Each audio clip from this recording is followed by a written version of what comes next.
Phone tapping కేసులో ప్రధాన నిందితుడు మాజీ ఐపీఎస్ అధికారి ప్రభాకర్ రావు ఇండియాకు వస్తున్నారు. సుప్రీంకోర్టు ఆదేశాలతో 14 నెలల తర్వాత ప్రభాకర్ రావు జూన్ మొదటి వారంలో హైదరాబాద్కు వస్తారు అని తెలుస్తోంది. జూన్ 5న ఫోన్ ట్యాపింగ్ కేసులో విచారణకు హాజరవుతాను అని మాజీ ఐపీఎస్ ప్రభాకర్ రావు తెలంగాణ పోలీసులకు సమాచారం ఇచ్చారు. ఫోన్ ట్యాపింగ్ కేసు విచారణలో మరో అడుగు ముందుకు పడింది. ఈ కేసులో ప్రధాన నిందితుడిగా ఉన్న ఎస్ఐబి మాజీ చీఫ్ ప్రభాకర్ రావు ఇండియాకు వచ్చేందుకు సిద్ధమవుతున్నట్టు తెలుస్తోంది. సుప్రీంకోర్టు ఆదేశాలతో విచారణకు హాజరయ్యేందుకు మాజీ ఐపీఎస్ అధికారి ప్రభాకర్ ఏర్పాట్లు చేసుకున్నట్టు సమాచారం.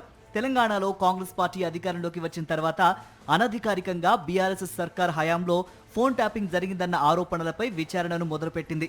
తెలంగాణ పోలీసులు ఎఫ్ఐఆర్ నమోదు చేసి విచారణ చేపట్టారు. ఇదే కేసులో పలువురిని పోలీసులు అరెస్టు చేశారు. మరోవైపు కేసు నమోదైన తర్వాత ప్రధాన నిందితుడిగా ఉన్న ప్రభాకర్ రావు ఇండియా విడిచి వెళ్లారు. 14 నెలలుగా అమెరికాలో ఉంటున్న ప్రభాకర్ రావు ఇటీవలే సుప్రీంకోర్టును ఆశ్రయించారు. మాజీ ఐపీఎస్ ప్రభాకర్ రావు విచారణకు సహకరించాలని సుప్రీంకోర్టు ఆదేశించింది. పాస్పోర్ట్ అందిన 3 రోజుల్లో విచారణకు హాజరు కావాలని ప్రభాకర్ రావుకు సుప్రీంకోర్టు ఆదేశాలు జారీ చేసింది.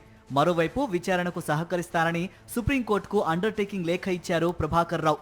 ఇటు ఇండియాకు వచ్చేందుకు పాస్పోర్ట్ను పునరుద్ధరించాలని అమెరికాలోని భారత దౌత్య కార్యాలయాన్ని ప్రభాకర్ రావు సంప్రదించినట్టు సమాచారం.